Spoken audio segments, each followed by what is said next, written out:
Part 8, The Final Exchange. Rain hammered the cracked pavement of the abandoned train yard, echoing like distant gunfire across the empty tracks. Morales and Evelyn sprinted between rusted cargo containers, each breath sharp and burning. Behind them, the shouts of Crown Light operatives grew closer. They had one goal left, one chance. Deliver the drive. This is where he said to meet. Evelyn gasped, pointing to a warehouse marked 34B. Its windows shattered, its metal doors twisted and half off their hinges. Morales raised her gun and pushed inside. A single lantern burned in the center of the room, casting long shadows across walls covered in peeling paint. At the far end stood a figure, thin, trembling, wrapped in a soaked coat. Charles Beaumont, alive but barely. He turned, eyes vacant, pupils dilated like someone who hadn't seen light in months. "You made it," he whispered, voice cracking. "I knew you would." Morales rushed to him. "We're getting you out, both of you." Beaumont shook his head slowly. "No, I'm not leaving. Not like this." Evelyn froze. "Charles, what did they do to you?" He swallowed hard, touching the side of his neck. Faint circuitry glowed beneath the skin. "They didn't store data in us," he said. "They rewrote us. Kingfall wasn't a project. It was a protocol, a way to overwrite personalities, erase memories, turn us into new versions of someone else." Morales felt her chest tighten. "You're saying—" "They tried to turn me into you," he whispered. "I fought it, but pieces of you are already inside my head." Evelyn covered her mouth in horror. Boots crunched outside. Crown Light was closing in. Morales gripped Beaumont's shoulders.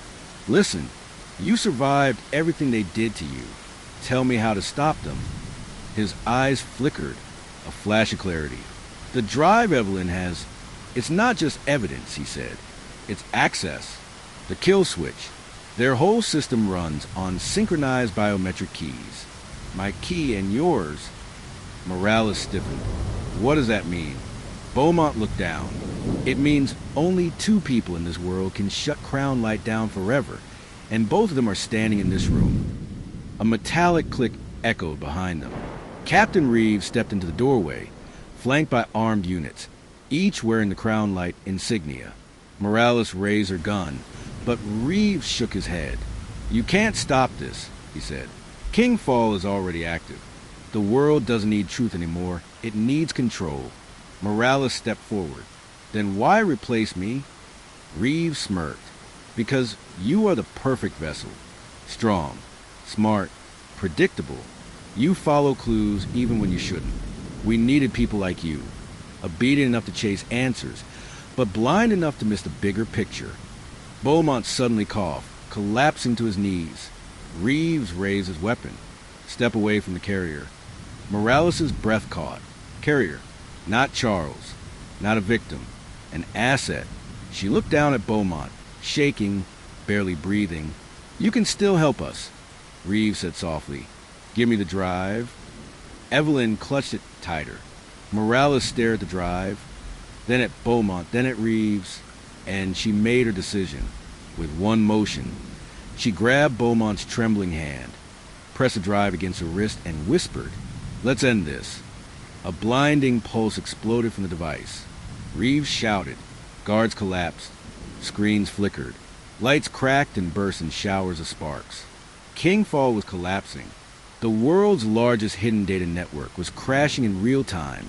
Every secret, every encoded identity, every overwritten mind unraveling at once.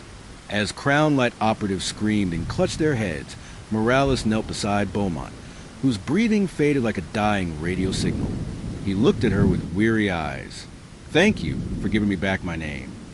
And then, finally, he was gone. Reeves staggered forward, dazed, fallen to his knees. Whatever control he once had now erased. Morales stood, rainwater dripping from the warehouse roof, as alarms died out into silence. Evelyn took her hand. "It's over," she whispered. Morales shook her head slowly. "No, it's exposed."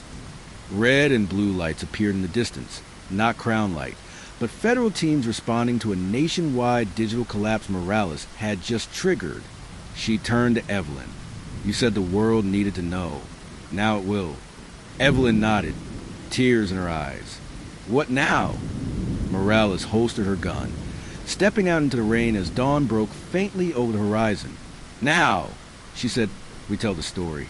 And behind them, in the dying glow of failing machines, the Crown Light insignia flickered one last time, before going dark forever.